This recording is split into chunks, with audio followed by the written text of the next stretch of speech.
Malaysia এশিয়ার সবচেয়ে সুন্দর দেশগুলোর মধ্যে একটি।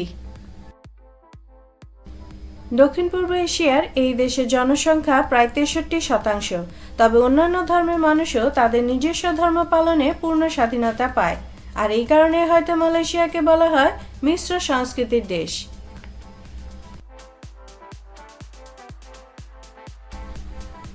যেখানে আধুনিক শহর আর প্রাকৃতিক সৌন্দর্য একসাথে মিলেছে।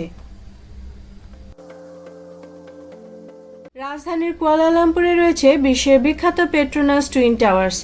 এই উঁচু টাওয়ার এবং আধুনিক শহরের আলো ঝলমলে দৃশ্য পর্যটকদের মুগ্ধ করে। মালয়, চাইনিজ ও ভারতীয় সংস্কৃতির মিশ্রণ এখানে দেখা যায়। বিভিন্ন উৎসব, খাবার ও ঐতিহ্য পর্যটকদের নতুন অভিজ্ঞতা দেয়। কুয়ালালামপুরের বড় বড় শপিং মল এবং রাস্তার সুস্বাদু খাবার অনেক পর্যটকদের জন্য বড় আকর্ষণ। ভালো রাস্তা, উন্নত ট্রান্সপোর্ট ও নিরাপদ পরিবেশের কারণে পর্যটকদের জন্য ঘোরাফেরাও সহজ হয়েছে। মোট কথা, আধুনিক শহর, প্রাকৃতিক সৌন্দর্য, সংস্কৃতি, খাবারের বৈচিত্র্য সব মিলে মালয়েশিয়া পর্যটকদের কাছে খুবই আকর্ষণীয় একটি দেশ, আর এই সব কিছুই ধারাবাহিকভাবে দেখাবো আপনাদেরকে। হ্যালো ভিউয়ার্স, আসসালামু আলাইকুম। সবাই কেমন আছেন? আশা করছি সবাই ভালো আছেন। অনেক দিন পর চলে এসেছি ভ্লগ নিয়ে। জি, যাচ্ছি মালয়েশিয়ায়। মালয়েশিয়া যাওয়ার উদ্দেশ্যে রওনা হয়েছিলাম বাসার থেকে। তবে বাসা থেকে বের হয়েছিলাম 6:30টায়। রাস্তায় জ্যামে পড়েছিলাম, বুঝলাম ভুল করে ফেলেছি। বের হওয়া উচিত ছিল 5টায়। যাই হোক, রাস্তা দিয়ে যাচ্ছিলাম আর প্রচণ্ড রকম টেনশনে ছিলাম। গাড়ির সবাই, মানে আমার ছোট বোন, আমার আম্মু চিৎকার চেঁচামেচি করছিল, টেনশন, কখন পৌঁছাবো। আমি চুপচাপ বসে বসে শুধু ঘড়ি দেখছিলাম যে কখন এয়ারপোর্টে পৌঁছাবো, যতক্ষণ না এলিভেটর এক্সপ্রেসে উঠছিলাম। পৌঁছে গেছি এয়ারপোর্টে। আসতে কিন্তু অনেকটাই সময় লেগেছিল। আমরা যখন এয়ারপোর্টে পৌঁছলাম তখন প্রায় 9:15 বেজে গিয়েছিল। যাই হোক, 9:15 পৌঁছেও যেহেতু আমাদের ফ্লাইট ছিল 11:15-তে, ভেতরে ঢুকে অলরেডি দেখলাম বোর্ডিং শুরু হয়ে গেছে। মানে আমি একটু সময় পাইনি ডান বাম এদিকে তাকানোর, একদম ঢুকেই বোর্ডিংয়ে দাঁড়িয়ে গেলাম। তারপরে ইমিগ্রেশন যেগুলো স্টেপ বাই স্টেপ করতে হয় সেগুলো করে ফেলেছিলাম। তবে এই যে ভ্রমণ করতে চাইলে কিন্তু কিছু প্রয়োজনীয় কাগজপত্র অবশ্যই দরকার, এখন সেগুলোই বলছি। ইম্পর্টেন্ট পেপারস ফর ট্রাভেলের জন্য অবশ্যই এই কাগজগুলো দরকার। পাসপোর্ট, ভিসা কপি, টিকিট অবশ্যই রিটার্ন হতে হবে। থাকতে হবে হোটেল বুকিং কার্ডের মাধ্যমে হোটেল একদম বুকিং করে তারপর যেতে হবে, কারণ এই কাগজটা কিন্তু সাথে রাখতে হয় কপি বের করে। এনআইডি লাগবে, এনওসি হচ্ছে যদি আপনি কোথাও চাকরি করেন সেই ক্ষেত্রে তারা বলবে যে আপনি এত থেকে এত তারিখ ছুটিতে যাচ্ছেন। এই কাগজগুলো না থাকলেই কিন্তু নয়। এই যে বোর্ডিং, ইমিগ্রেশন সব শেষ করে আমরা উঠে পড়েছিলাম প্লেনে।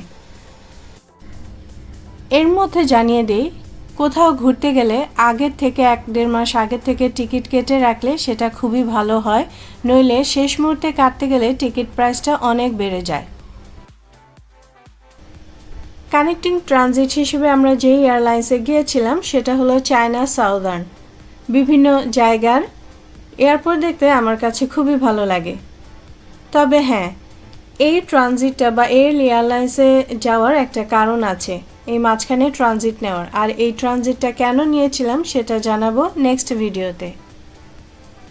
প্লেনে উঠে গোছগাছ করে বসে গান শুনছিলাম। এরই মধ্যে চলে এলো রাতের খাবার। আমি নিয়েছিলাম চিকেন নুডলস, সাথে ছিল বান, বিস্কিট, ডেজার্ট হিসেবে কেক, কমলা। খাবারটা খেতে আমার কাছে ভালোই লেগেছিল। এক এক জায়গার এক এক খাবার, এক এক মশলা। খাবার শেষ করে বসে বসে দেখছিলাম মুলাং মুভিটা। মুভি দেখতে দেখতে কখন যে ঘুমিয়ে পড়েছিলাম বলতে পারবো না। ঘুম থেকে উঠে দেখি প্রায় চলে এসেছি। সিট বেল্ট, ব্যাগ সব কিছু ঠিক করে বসতে বলছে। আমরা পৌঁছে গেছি গুয়াংজু বায়ুন ইন্টারন্যাশনাল এয়ারপোর্টে।